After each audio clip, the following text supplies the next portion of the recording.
Beleza, Lúcio? Lúcio Amaral, professor universitário da Universidade de Vale do Taquari, Univates e Universidade de Santa Cruz do Sul, né, a Unisc, é o nosso convidado de hoje para falar no Paz em Casa sobre como tem sido a experiência do EAD, que foi implantado tão em tempo recorde, digamos, é mais uma da digitalização que aconteceu em tempo recorde aí em questões dos desafios que a crise do Covid, né, propôs para o mercado em total. E hoje a gente conversa um pouco com o Lúcio para entender um pouco mais sobre no ramo, no segmento da educação, ele como professor universitário, como é que tem sido, né, essa mudança tão rápida para um mecanismo de EAD, como é que está sendo a experiência, e a gente vai ainda abrindo depois um parênteses bem rápido para falar um pouco sobre uma experiência que ele propôs, implantou e deu super certo.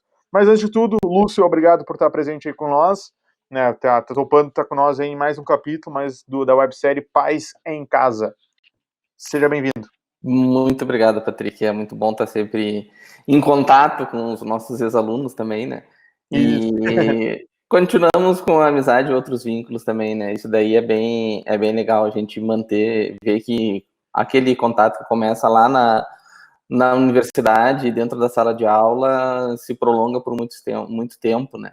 Então, isso é interessante e parabéns pela série que vocês estão fazendo, está sendo bem legal. Vocês estão trazendo conteúdos e pessoas bem interessantes que estão retratando bem isso que vocês querem retratar, né? Que é os reflexos dessa quarentena, essas mudanças todas que estão acontecendo no dia a dia, no cotidiano das pessoas, né? Porque muitas outras coisas a gente está vendo no noticiário, né? A gente já sabe o que está acontecendo, mas tá aí no dia a dia. Será que está todo mundo assim, como eu, né? Bem louco, fazendo, não conseguindo fazer, né? Como é que está sendo essa mudança, né? Isso daí foi uma ideia bem interessante de vocês, né? Show de bola, agradeço e já deixo uma pergunta na reta aqui.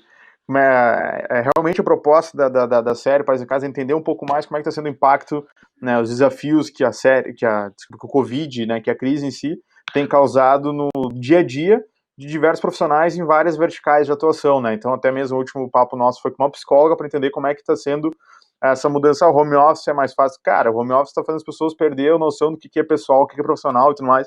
Então trazer essa ótica. Então, contigo, Lúcio, eu queria entender, né, queria que tu compartilhasse com nós um pouco como é que foi essa migração em duas universidades, as duas principais universidades da região dos vales, né? Tem as suas diferenças quanto ao físico e presencial, né? Claro. E foi realmente num tempo recorde que de um dia para o outro foi definido, não temos aula hoje, vamos cancelar ou vamos mudar 2, 3 aulas para a gente poder se adaptar e prever algumas coisas serem feitas, né? E nesse sentido, as duas instituições deram total apoio e suporte para todos os professores, porque o que a gente fazia antes era, tínhamos algumas aulas, porque o MEC já tinha 20%, 30%, até 40% do curso poderia ser à distância, mas na prerrogativa que o curso seria presencial e essas atividades à distância seriam complementos das atividades presenciais, né? Então, eram trabalhos que poderiam ser feitos não necessariamente dentro da sala de aula, em disciplinas práticas, poderia ser feito em computadores, com software na casa dos próprios alunos, dos estudantes, né? E de uma hora para outra, o que era para ser um complemento virou substância total da disciplina, né? Que foi ter uma aula total à distância, né? E não era todo mundo que estava preparado para isso, né? Muitos professores não estavam nada preparados, né? Principalmente aqueles professores que não têm um contato tão direto com tecnologias e com plataformas como o Moodle, né? Que ajudam na sala de aula à distância, né? Que tem possibilidades imensas, mas para isso tem que conhecer a plataforma. Então, muitas instituições deram cursos para os professores, ensinaram os professores a utilizar tanto a plataforma quanto a mudar o seu pensamento de que agora a aula à distância é diferente da aula presencial. Porque na aula presencial tu consegue preparar uma atividade envolvendo uma interação muito grande dos alunos, que tu pode ir na classe de cada aluno ali e ficar conversando o que eles estão fazendo numa atividade mais prática, né? Ou também ter uma discussão numa atividade teórica também, né? Não ficar somente o professor falando ali, discursando e os alunos anotando e prestando atenção. Não é só isso, também é uma atividade presencial, né? E na distância já não tem mais isso, né? Ainda mais que hoje a nossa realidade não é uma realidade perfeita, que a gente vai ficar 2 horas, 3 horas, que é o tempo de aula, que falando na frente de uma câmera e os alunos vão ficar parados olhando, né? Então, pode ter uma interação maior, mas aí o professor também tem que ter um entendimento e uma capacidade de manter essa motivação dos alunos, né? Tanto para ir frequentar as aulas, quanto no decorrer da aula também, né? Que não é tão simples assim, porque numa aula presencial tu tá vendo se o aluno tá prestando atenção, tu pode chamar atenção, por bons ou maus motivos também, né? Mas fazer algumas perguntas, assim, até para dar uma quebra na aula, né? Tá, tu vê que os alunos não estão prestando atenção, tu vê a atenção que eles estão dando ou não estão dando para a aula, né?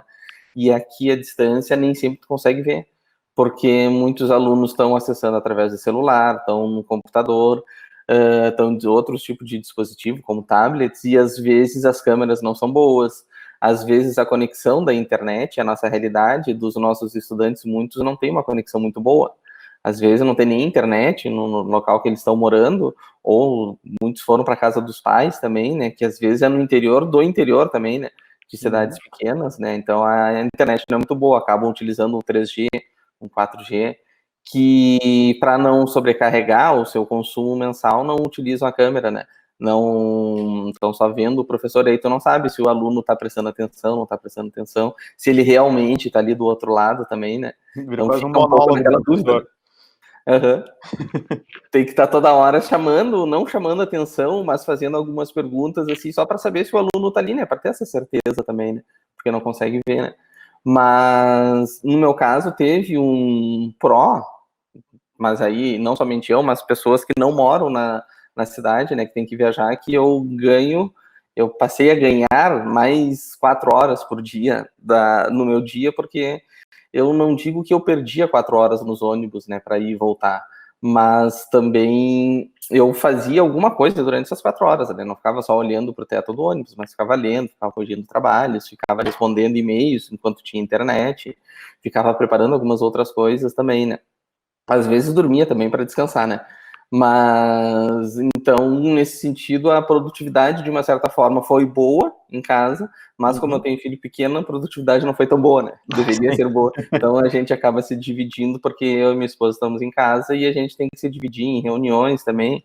Ela é coordenadora de curso, então tem um monte de reuniões para definir se vai ter aula, se vai começar, como é que vai ser, os professores, e a gente se divide nesses cuidados com os guris, né?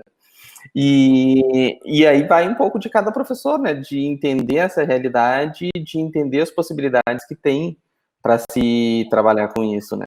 Eu vejo que teve uma disciplina que praticamente todas as aulas, todos os alunos sempre estavam presentes, do começo ao fim das aulas. Então eu não vi uma mudança, eu acho que até foi melhor, de uma certa forma, porque 10 horas tinha 5 para as 10, 10 para 10, começava a ter aquela saída normal da aula, porque tem que pegar o ônibus, porque depois o ônibus é muito tarde, depois eu chego muito tarde em casa, eu tenho que pegar uma van, então começa um movimento de saída de aula. Então não eram todos os alunos que ficavam até o final da aula. Mas teve vezes que a aula acabava às 10h30, deveria acabar às 10h30, que se estenderam até 10h35, 10h40, teve uma aula que foi até 15 para as 11. Coisa que nunca era de se pensar nisso, principalmente porque eu teria que pegar o ônibus também, né? Tu ia precisar sair também, né? E os alunos todos estavam ali. Então, e todos os alunos praticamente, eu acho que talvez um tenha saído, né? Então é uma coisa que seria impensável, de uma certa forma, ficar tanto tempo assim, né? Ali naquele momento. E uma outra coisa que a gente tem que pensar também, que o aluno não está preparado para esse tempo todo, por mais que se fale, as aulas tem muito curso online, tudo mais, mas são bem diferentes, né? Cada um faz no seu tempo, assiste 5 minutos aqui, 10 minutos ali, não 2 ou 3 horas ali na frente do computador, né? Porque muitos também estão fazendo home office dos alunos e passam o dia todo na frente do computador. Aí de noite, que era um momento de descanso, de uma certa forma, né? De sair da frente do computador, continua na frente do computador, né? Tem medo de quebrar a rotina, no né? mesmo local, nem sai assim para ver a rua, você saiu do trabalho e foi pro laboratório na faculdade. Não, eles continuam no mesmo local, no mesmo computador, né? Mas parece verdade, uma coisa que a gente fala, dá até de pegar trânsito, né? Exato. E tu comentou ali na tua fala, Lúcio, uma parte sobre alguns benefícios que trouxe vantagens, né, dentro da tecnologia, que permitiu, por exemplo, que os alunos fiquem até mais tarde e tal. Tem as vantagens e desvantagens, né, como tudo na vida é binário, né, tem o lado ruim e o lado bom das coisas. Mas teve um projeto, digamos, teve uma tarefa, uma entrega dentro de uma das tuas disciplinas, né, que tu inclusive conseguiu conectar as turmas da Unisc com a da Univates, e foi uma entrega que foram lives que tu fez no Instagram com nomes, com profissionais do mercado de copywriter brasileiro, né, que são nada mais que os redatores publicitários com novas roupagens, né, aquela questão da publicidade tá sempre dando os novos nomes, mas nem sempre é tão novo assim, né, o redator publicitário para a web, então, para não ficar comprido, é o copy, né, o copywriter. Mas tu fez uma entrega através de lives, né, no teu Instagram, e tu conseguiu conectar as duas turmas. Isso foi permitido, talvez, se fosse feito no presencial, seria com outra metodologia, seria com outro formato, mas esse AD e o digital, a tecnologia, toda essa digitalização, digamos, louca do momento, permitiu que tu fizesse uma entrega diferenciada, né, conectando duas turmas de duas universidades, além de público externo, como eu mesmo, acompanhei as lives, né, do João, do Rottenhofen, não, esqueci agora o nome do outro cara, mas o Rottenhofen seria uma boa, mas não foi ele. Mas eu lembro que eu acompanhei algumas lives da Roberta também, né, e foi bem bacana. Compartilha com nós um pouco de como é que foi a dinâmica da entrega desse conteúdo, de onde surgiu o insight, né, se na tua opinião, a atual conjuntura do momento permitiu uma entrega mais qualificada que teria sido somente na sala de aula, né? Eu lembro que na época de faculdade, assim, as palestras em sala de aula não se dava o valor de uma palestra, sabe? Tipo, era meio que obrigação curricular, parecia, né? Não sei, enfim, compartilha com nós um pouco assim, a dinâmica da entrega dessas lives, como é que foi, se tu já tem feedback dos alunos, como é que, enfim, etc e tal. Eu tenho o costume sempre de tentar levar alguém do mercado para a sala de aula para mostrar como é que é o dia a dia do cotidiano dos alunos. Principalmente porque eu não estou no dia a dia do mercado, nem de Santa Cruz, nem de Lajeado, né? Então, eu conheço, mas não exatamente como alguém que trabalha todos os dias dentro de uma agência ou dentro do mercado publicitário de comunicação das duas cidades, né?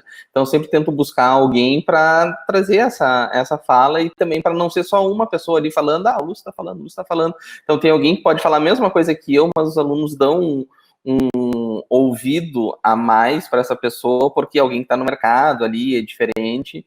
E às vezes, já aconteceu várias vezes, o fulano falou tal coisa na tua aula, sim, mas é a mesma coisa que eu falava antes, falei 2 aulas antes, falei 3 aulas depois, né? Mas eles prestam um pouquinho mais de atenção, até porque não é aquela repetição, aquela do cotidiano de todas as aulas, né? Então, o que aconteceu foi no semestre retrasado, que a gente tinha disciplina de gestão de contas, era gestão de contas, que era, como tu falou, uma nova roupagem, né? Mas é mais ou menos um atendimento, né? Que não é somente o atendimento, mas sim o gestar contas, né? De fazer todo esse gerenciamento de contas publicitárias.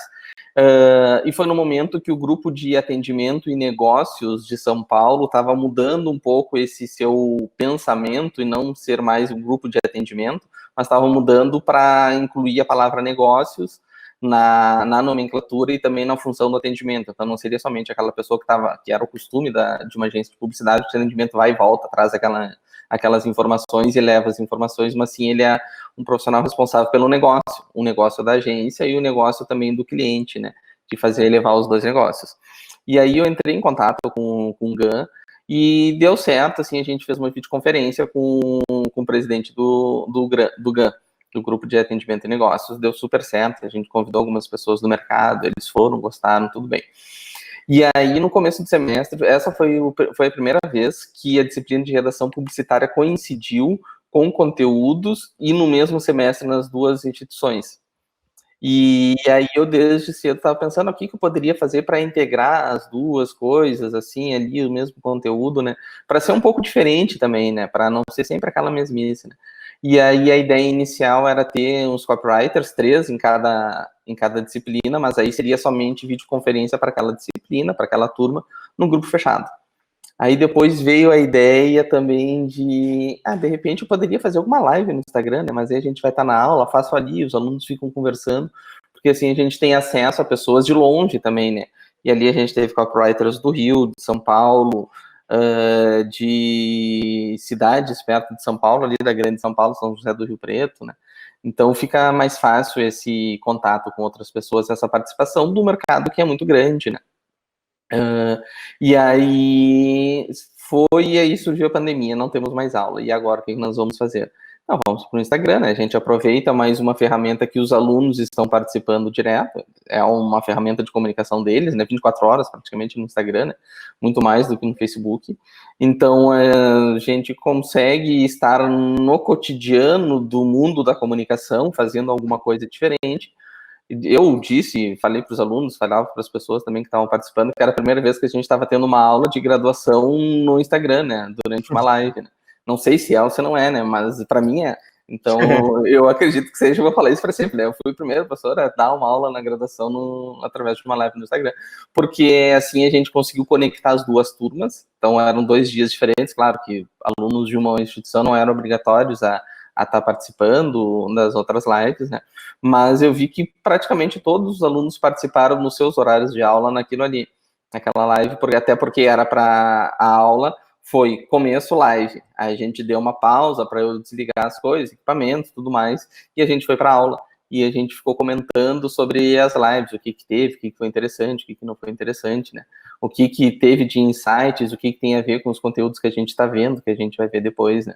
Então, a gente conseguiu concatenar esses conteúdos do cotidiano do mercado de copywriting do Brasil todo, né, e não somente da região, até porque na região ainda é incipiente esse mercado, né, não tem ainda essa cultura de copy, né, no mercado, tanto de Santa Cruz quanto de Lajeado, e até em Porto Alegre não tem tanto ainda, assim, tá mais em grandes mercados como São Paulo e Rio, né, e depois alguns outros polos mais regionais, mas não, assim, está difundido e sendo utilizado bem grande, né? Então, foi bem interessante, os alunos gostaram, eles participaram, eles faziam perguntas também para as pessoas, eles acharam interessantes, eu salvei tudo no Instagram também, então eles têm acesso, outras pessoas também participaram, gostaram também, depois me mandavam mensagens dizendo que foi bem interessante, foi legal a iniciativa e tudo mais, né? Então, acho que foi uma forma também de unir, de chamar atenção, aquilo que eu estava falando lá no começo, né, de mudar um pouco, de todo dia, no mesmo horário, a gente vai ali e fala com os alunos, né, no começo ainda mudava, fiz começo de aulas no Zoom, que poderia mudar o fundo, coloquei um chapéu, alguma coisa assim, só para diferenciar mesmo, né, para não ser sempre aquela mesma coisa. Depois a gente foi evoluindo, ficou uma coisa normal, né, a aula em si, né, e foi interessante. Massa, show de bola, Lúcio. Lúcio, então, eu agradeço pra caramba aí a tua participação, tu ter topado vir compartilhar com nós um pouco sobre como é que tá sendo, como é que foi essa migração pro EAD, digamos, do dia pra noite, né? Fazendo aquela velha analogia, aquela brincadeira, foi dormir aula presencial, acordar com EAD, né? Então foi essa troca mais ou menos assim, e foi bacana compartilhar e principalmente entender essa implantação de uma nova dinâmica de entrega, né? Realmente eu achei legal demais a headline, no caso, né? Foi a primeira aula de graduação transmitida em live no Instagram. Tipo, sensacional, assim, essa headline. Mas, Lúcio, agradeço muito aí pela tua presença, por ter topado. A gente teve que regravar, aconteceu os probleminhas técnicos, então é a segunda vez que a gente está conversando, mas isso não vem ao caso, né? Então, brigadão aí e logo tá disponível aí mais esse episódio da websérie Pais em Casa, conversando agora com o professor universitário Lúcio Amaral, tanto da Univates, que lá já, quanto da Unisc, em Santa Cruz, sobre como foi essa implantação do EAD, a experiência com os alunos e novas dinâmicas, digamos, né, novos formatos de entregar a aula, entregar conteúdo, né. Eu que agradeço pelo convite também, por ter participado, acho super válido dessas iniciativas, né, e sucesso para vocês, tanto aqui quanto no mercado, a todo dia, né, e agora continua a grande questão, né, o semestre vai acabar e como é que vai ser o segundo semestre, né? Então agora a gente vai ter essa experiência do que deu certo, que não deu certo, para ir um tempo para preparar também algumas iniciativas diferentes, né, vendo o que outros professores também estão fazendo. Então acredito que o segundo semestre, caso venha acontecer de continuar, pelo menos alguma parte à distância, a gente já está meio calejado, né, já sabe o que pode e o que não pode fazer, né, não vai estar mudando enquanto está andando a roda, né, trocando pneu com a roda, com o carro andando, né. Já rodaram os testes, já validaram se foi o A ou o B que deu certo. Isso, bem isso daí mesmo. MVP foi dado, né. O MVP rodou. Show de bola, então, Lúcio. Eu vou Então tá, abração, obrigado. a gravação aqui.